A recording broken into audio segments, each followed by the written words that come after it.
மதிமுக பொதுச் செயலாளர் திரு வைகோவுக்கு 80 வயதுக்கு மேலாயிடுச்சு, அதனால அவர் தனது அடுத்த வாரிசா தனது மகனையே நியமிக்க விரும்புறாரு, அதுதான் அந்த பிரச்சனையோட மையக்கண் ஊற்றுக்கண் அப்படின்லாம் சொல்றாங்க.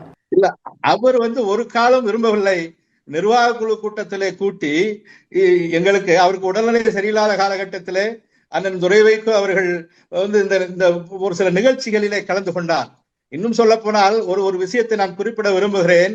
எனக்கு கூட ஒரு மிகப்பெரிய நெருக்கடி ஒரு நபரால் ஏற்பட்ட பொழுது அந்நியாரம் ஓடி எனக்கு கரம் கொடுத்தார். அவர் அரசியலுக்கு அன்றைக்கு வரவில்லை.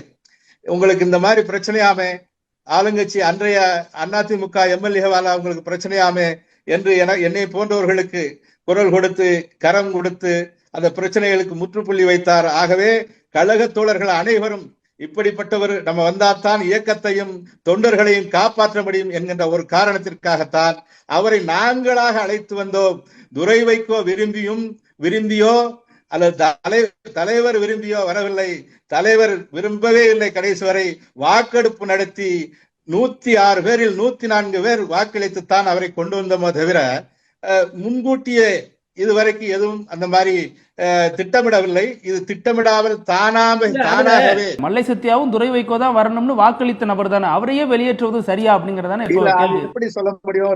ரெண்டு நபர்கள் எதிர்த்து வாக்களித்திருந்தார்கள். அந்த 2 நபர் யார் என்று எங்களுக்கு தெரியாது. இது ரகசிய ஓட்டெடுப்பு.